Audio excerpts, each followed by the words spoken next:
दोस्तों Japan is no longer a peaceful country. Japan, a land so rare, where ancient traditions and modernity share.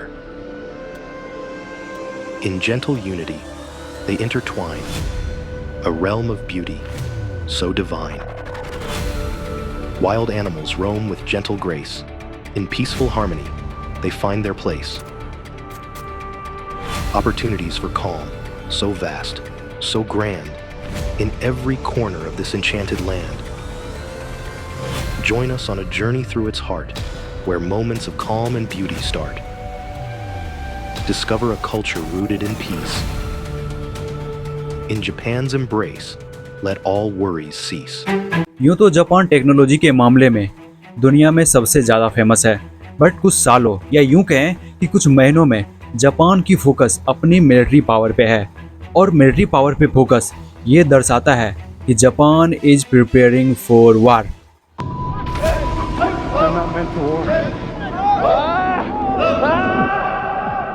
Japan is arming itself like it never has before. Japan facing its gravest security threat in decades. Biggest military build-up since World War II. 捨てられたんだと思ってます。その日本国の形を守るために feel like I need to really step up to the plate and be a fighter. दोस्तों Japan physical year 2024 में 21% अपने defence budget को बढ़ाई है। और यहाँ पे आप क्लियरली देख सकते हो कि जापान पिछले कुछ सालों में अपनी डिफेंस बजट को किस तरह से बढ़ाई है। और ये टारगेट लिया है कि 2027 तक में अपने टोटल जीडीपी का 2% अपने डिफेंस बजट में यूज करेगा। 我が国として主体的に防衛力の抜本的強化を進めることが必要です。このため国家安全保障戦略に定める対 GDP 比 2% 水準について। बट अब आपके मन में सवाल आ रहा होगा कि जापान अपने टोटल जीडीपी का 2% डिफेंस बजट में क्यों यूज करना चाहता है, जबकि एक पीसफुल कंट्री के लिए 1% भी इनफ है। वेल, इसे समझने के लिए पहले आपको ये समझना होगा कि जापान एक पीसफुल कंट्री कैसे बना। तो ये बात है 1939 की, जब सेकेंड वर्ल्ड वार चल रही थी। और ये वर्ल्ड वार 1939 से 1945 तक चला।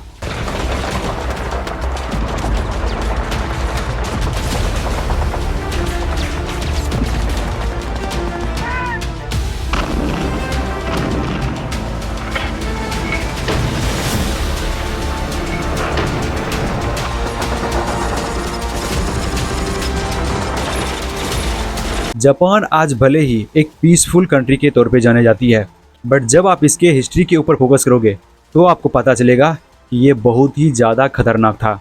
जापान ही वो देश था जो चाइना में अप्रॉक्स 2 लाख सिविलियन को घर में घुसकर मारा था और वहाँ के फीमेल के साथ रेप किया था और जिंदा लोगों को एक्सपेरिमेंट के लिए भेज दिया करता था ताकि वो बायोलॉजिकल वेपन बना सके और प्रिजनर्स ऑफ वॉर के ऊपर बहुत ज़्यादा अत्याचार करता था। बट 1945 को अमेरिका ने इसे इसके लिए सजा दिया। 1945 को अमेरिका ने हिरोशिमा नागासाकी जैसे पे एटॉमिक बॉम्ब गिराकर इसके पूरे कंट्री को कोलैप्स कर दिया। तब जाके जापान को रियलाइज हुआ कि वार कितना ज़्यादा खतरनाक हो सकता है और तब से उसकी माइंडसेट एक पीसफुल माइंडसेट होने लगी और जापान अपने कॉन्स्टिट्यूशन को एक पीसफुल के तौर पे बनाने लगे और आर्टिकल 9 को पेश किया। इस आर्टिकल में क्लियरली लिखा है कि जापान कभी भी ऑफेंसिव आर्मी नहीं बनाएगी। जापान सिर्फ अपने सेल्फ डिफेंस के लिए आर्मी बनाएगी और अपने कंट्री के सिक्योरिटी के लिए वो अमेरिका के साथ ट्रीटी साइन किया। और उस टाइम से जापान का फोकस सिर्फ एजुकेशन, इंडस्ट्री एंड इनोवेशन पे रहा और दुनिया के सामने जापान एक पीसफुल कंट्री के तौर पे जानने लगे।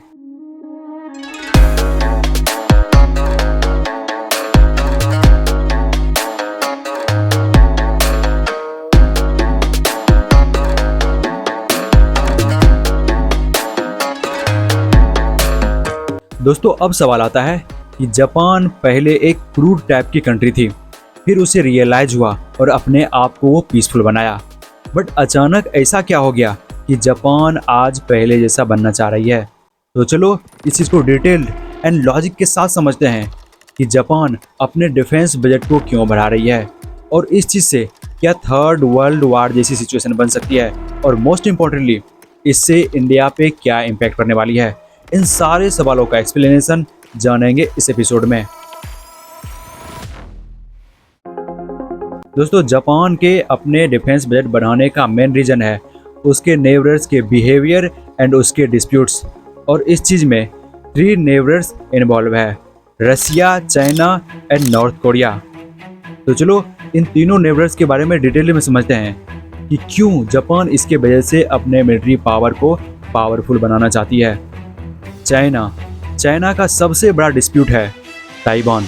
चाइना का मानना है कि ताइवान उसके टेरिटरी का हिस्सा है, और चाइना ने अपने वन चाइना पॉलिसी में इसे मेंशन भी किया है। बट ताइवान का कहना है कि वो एक इंडिपेंडेंट कंट्री है और उसकी कॉन्स्टिट्यूशन इंडिपेंडेंट है। अगर चाइना ताइवान के ऊपर अटैक करता है तो जापान को इससे बहुत ही बड़ा नेगेटिव इम्पैक्ट पड़ेगा, क्योंकि जापान की और ताइवान की नियरेस्ट डिस्टेंस सिर्फ 111 किलोमीटर है। और अगर चाइना ताइवान के ऊपर अटैक करता है तो जापान के ट्रेड रूट डिस्टर्ब हो सकते हैं। इसीलिए जापान का कहना है कि अगर चाइना ताइवान के ऊपर अटैक करता है तो वो भी इसके अगेंस्ट में चाइना के ऊपर काउंटर अटैक करेगा। अगर नॉर्थ कोरिया की बात करें तो नॉर्थ कोरिया जापान के साथ एक बहरूपिये की तरह बिहेव करता है। नॉर्थ कोरिया जब भी अपने मिसाइल का एक्सपेरिमेंट करता है तो वो जापान के ऊपर से करता है।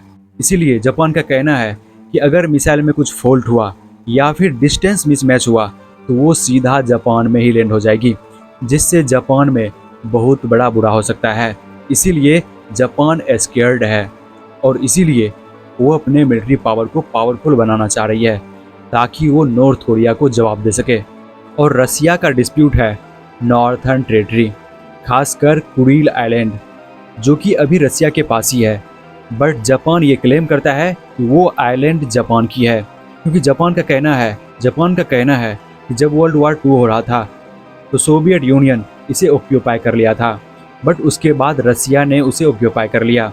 इस हिसाब से वो हिस्सा जापान का होना चाहिए और जापान इसे हासिल करना चाहता है।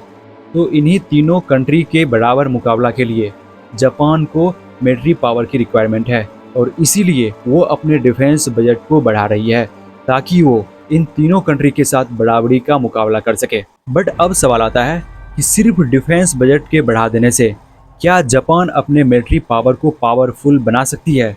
ऑब्वियसली नहीं। जापान की सबसे बड़ी प्रॉब्लम है उसकी मेन पावर, क्योंकि जापान की पॉपुलेशन कंसिस्टेंटली डिक्रीज हो रही है और मेन पावर के लिए पॉपुलेशन का बहुत बड़ा रोल होता है। और जापान की पॉपुलेशन रेट काफ़ी दिनों से कंसिस्टेंटली डिक्रीज हो रही है। भले ही जापान टेक्नोलॉजी और एआई में आगे है, बट उसे ऑपरेट करने के लिए भी तो मेन पावर की रिक्वायरमेंट है, जो कि जापान में बहुत ज़्यादा स्कैरसिटी है।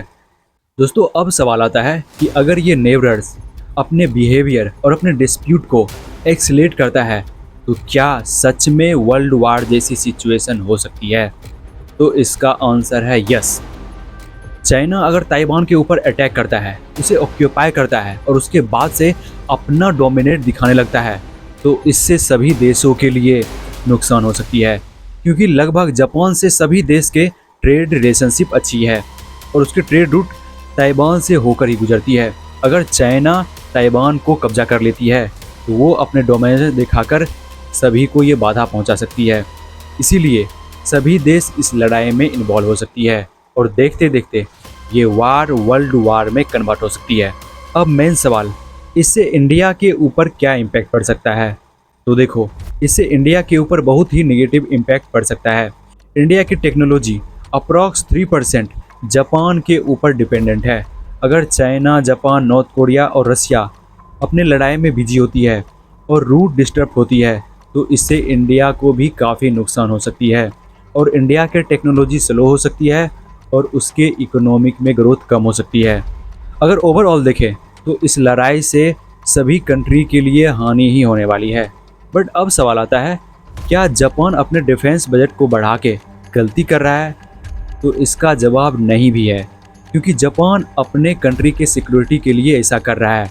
उसके ऊपर अटैक कर सकती है, उसे डोमिनेट करने की कोशिश कर सकती है, तो जापान का ऐसा स्टेप भी सही है। और इसके साथ साथ अमेरिका ने भी ये क्लियर कर दिया है कि जापान को अपने ऊपर डिपेंडेंट होना चाहिए।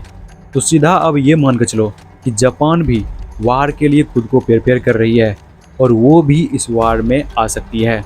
तो दोस्तों, मेरे तरफ से आज के लिए इतना ही। आई होप आप इसे अच्छे से समझ गए होंगे। तो आज के लिए इतना ही, मिलते हैं नेक्स्ट वीडियो में किसी नए टॉपिक के साथ।